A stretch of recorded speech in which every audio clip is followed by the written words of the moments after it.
Всем привет! Я снова в Петербурге. Меня часто просят посоветовать оптимальный маршрут для первого знакомства с городом. И сегодня я вам его покажу. А также дам несколько полезных советов, которые пригодятся тем, кто едет в Санкт-Петербург в первый раз.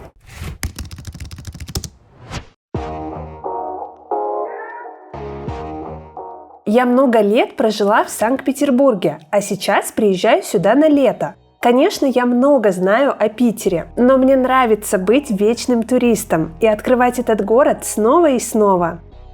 Сейчас я всегда останавливаюсь в отелях или арендую апартаменты. Покажу, где я жила летом 2024 года. Начнем с отеля на Невском проспекте.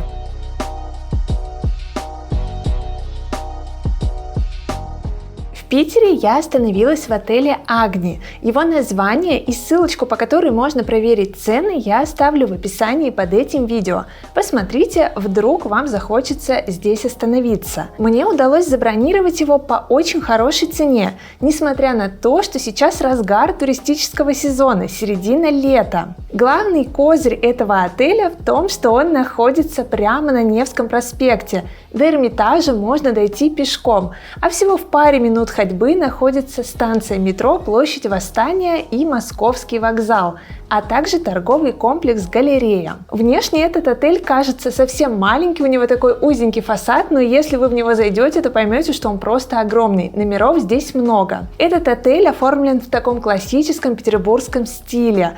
Здесь все сделано немножечко под старину. Такие золотистые обои, такие же шторы, люстры. Здесь можно сделать красивые фотографии, особенно в парадной, где висят зеркала и красивые люстры. В этом отеле можно забронировать проживание с завтраками, причем завтраки мне здесь понравились. Тут шведский стол.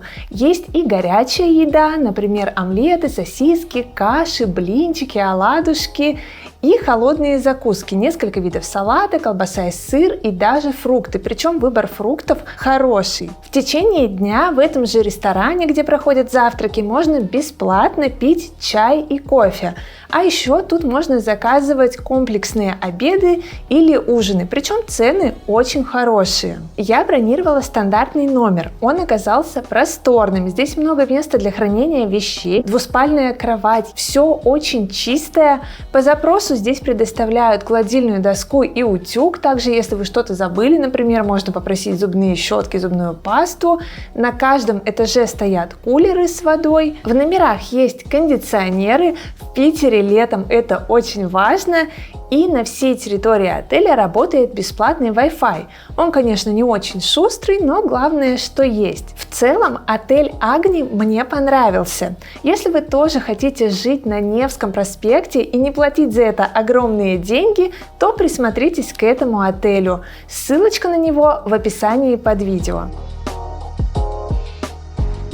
Отели я стараюсь выбирать в центре, а вот квартиры арендую в других районах. Вот, например, хороший вариант рядом с метро Московская. В описании под видео оставлю ссылочку на эту квартиру. Это доступное жилье с удачным расположением. А вот жилой комплекс неподалеку от аэропорта. Тут я жила подольше. Я знаю, что многие туристы, приезжающие в Санкт-Петербург, любят останавливаться не в отелях, а в апартаментах. И меня часто просят показать не только хорошие отели, но и какие-нибудь апартаменты. Мне тоже нравится такой вариант, потому что в апартаментах можно чувствовать себя как дома, плюс если вы приезжаете на достаточно долгий срок, это поможет немножечко сэкономить. Например, сейчас, в разгар летнего туристического сезона в Петербурге, я нашла апартаменты всего лишь за 3000 рублей в сутки, а квартира очень классная, современная.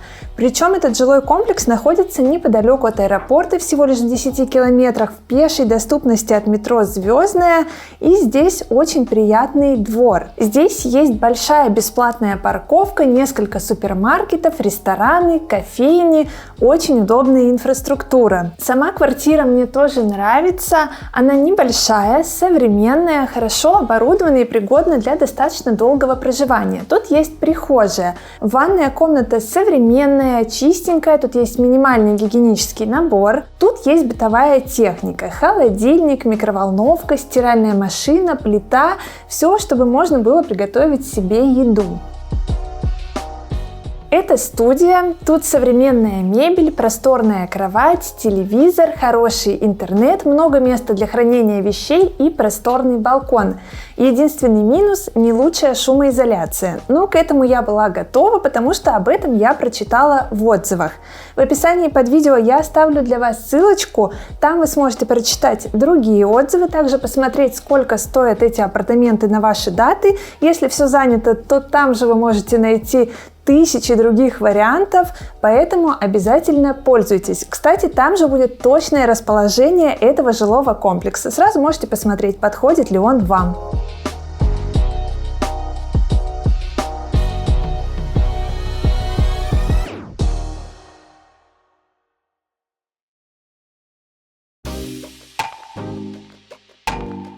Что посмотреть в Санкт-Петербурге за один день? Сейчас я расскажу о главных достопримечательностях. Я поступила, как большинство туристов. Забронировала обзорную экскурсию по центру Петербурга на автобусе. Это экспресс-знакомство с городом всего за несколько часов. Отличный шанс увидеть все самое главное. Мне все понравилось, поэтому в описании под видео я оставила вам ссылочку на этот тур. Знакомство с Петербургом нужно начинать с Невского проспекта. Именно тут вы увидите его парадный облик и знаменитый Казанский собор. Неподалеку находится не менее известный собор Спас на Крови. Это ярчайший образец русского стиля в архитектуре. Этот собор можно разглядывать бесконечно, а его история одновременно трагична и прекрасна.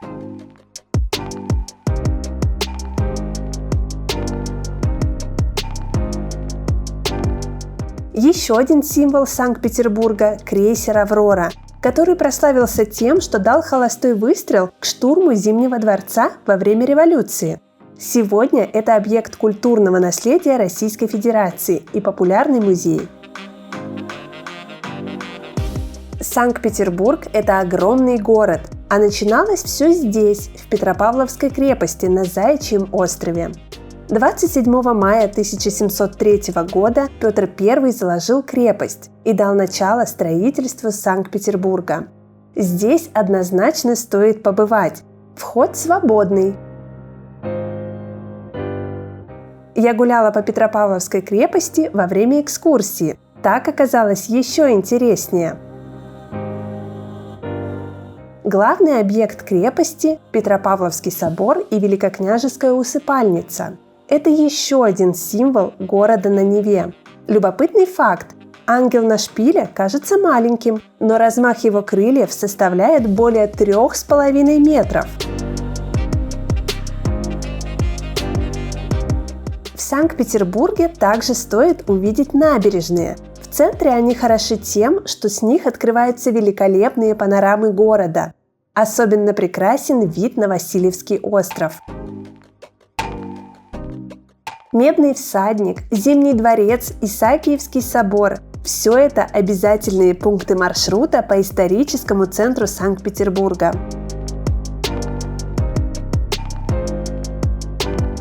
Кстати, многие туристы поднимаются на колоннаду Исаакиевского собора, так как с нее открывается замечательный вид на центр Питера. На экскурсии у меня не было такой возможности, но ранее я там бывала и могу рекомендовать это место.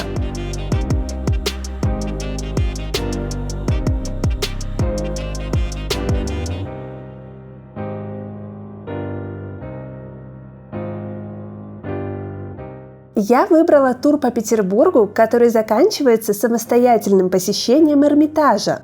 Вход без очереди, билет включен в стоимость обзорной экскурсии. Время посещения не ограничено. Можно гулять хоть до закрытия музея. Перед посещением Эрмитажа стоит задержаться на Дворцовой площади. Здесь вы увидите огромное здание Генштаба и Александровскую колонну, самый высокий монумент в мире, сделанный из цельного гранита. Размеры Зимнего дворца поражают. Ширина 175 метров, длина 210. Внутри более 1000 помещений. Иметь билет на руках очень ценно, потому что в Эрмитаже всегда много туристов. Очереди здесь традиционно большие. На посещение музея я советую выделить не менее 3 часов. Внутри находится более 1 миллиона экспонатов. Это картины известных художников и другие предметы искусства. Здесь же у вас будет возможность полюбоваться интерьерами необычных залов Зимнего дворца. По Эрмитажу интересно гулять с аудиогидом, который можно купить на входе. Но если вы хотите просто вдохновиться искусством, то справитесь и без него.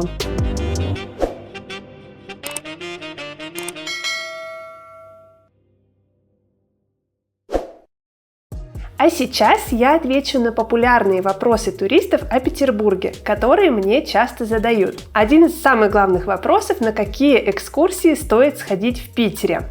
Одну из них я вам уже показала. Конечно же, это обзорный тур по основным достопримечательностям. Я бы посоветовала рассмотреть вам следующие 5 туров. Во-первых, это тур по рекам и каналам Петербурга с аудиогидом. Это приятная прогулка, она обычно недолгая, и вы смотрите центр Петербурга с воды. Это очень красиво. Конечно, вторая экскурсия, которую я советую, это Петергоф. Там советуют побывать каждому туристу. Это очень красивое место. Если вы еще не были в Петергофе, то я советую взять экскурсию с посещением Большого Петерговского дворца. Там красиво. Также советую побывать в Царском селе. Там тоже стоит погулять не только по парку, но и по дворцу. Еще одна интересная экскурсия – это поездка из Петербурга в Кронштадт. Очень приятный зеленый городок с множеством достопримечательностей. Ну а если вы готовы выделить целый день на какую-то поездку из Петербурга, то однозначно советую вам отправиться в Карелию. Это настоящее зеленое царство, которое редко кого оставляет равнодушным. Мне там очень понравилось. На всех этих экскурсиях я была лично, и поэтому в описании под видео я оставлю вам ссылочку на свои ролики. Я показала, как проходит каждая из этих экскурсий. Следующий популярный вопрос: где можно поесть в центре Санкт-Петербурга? Конечно, Петербург славится своими шикарными ресторанами, в том числе историческими. Я думаю, каждый турист о них слышал, на них не буду останавливаться. Если вы хотите поесть чуть попроще, может быть подешевле, то я могу назвать вам несколько ресторанов, которые люблю сама. Например, ресторан Брынза. На мой взгляд, там достаточно приемлемые цены, хорошее меню, достаточно большой выбор, я часто там бываю. Также ресторан Токио Сити. В основном там предлагают роллы и суши, но также есть бизнес-ланчи и можно выгодно пообедать. Еще один популярный ресторан – Теремок. Там пекут очень вкусные и сытные блинчики. Кстати, все эти рестораны сетевые, они есть не только в центре города, но и по всему Петербургу. И если вам хочется поесть совсем дешево, то обратите внимание на столовые. В Петербурге их очень много. В центре самая популярная столовая называется столовая номер 1, но у нее есть большой недостаток. Там всегда очень много людей, поэтому поесть там получается не всегда. Зато, правда, дешево. А еще Петербург славится булочными и пекарнями. Мне нравится булочная Вольчика, пекарня «Люди любят хлеб» и кафе «Цех 85». Это тоже сетевые заведения, которые разбросаны по всему Петербургу. В том числе есть они и в центре Питера. И еще один очень популярный вопрос: в какие музеи Санкт-Петербурга стоит сходить в первую очередь? Конечно, в Петербурге огромное число музеев. Чтобы осмотреть их все, не хватит целого отпуска. Но если выделять самые популярные и те, в которые советуют сходить каждому туристу, то я могу назвать 3. Первый — это, конечно же, Эрмитаж. На него стоит выделить несколько часов. Еще я советую посетить Русский музей и Гранд Макет Россия. Собираясь в любой музей Петербурга, проверьте, есть ли возможность купить туда билеты онлайн. Потому что в Питере очень много туристов и часто бывают очереди, особенно в популярные места. Например, в Эрмитаж люди стоят даже несколько часов. Конечно же, лучше купить билеты заранее, потому что стоят они точно столько же, сколько и в кассе. Ссылочку на сервис, где я чаще всего покупаю билеты в музей, я оставлю в описании под видео. Там же вы найдете ссылочку на мой ролик о Петербурге для тех, кто едет в первый раз. Посмотрите, если вы ни разу не были в этом городе, я думаю, вы почерпнете много полезного. Ставьте лайк, если вам нравится Петербург.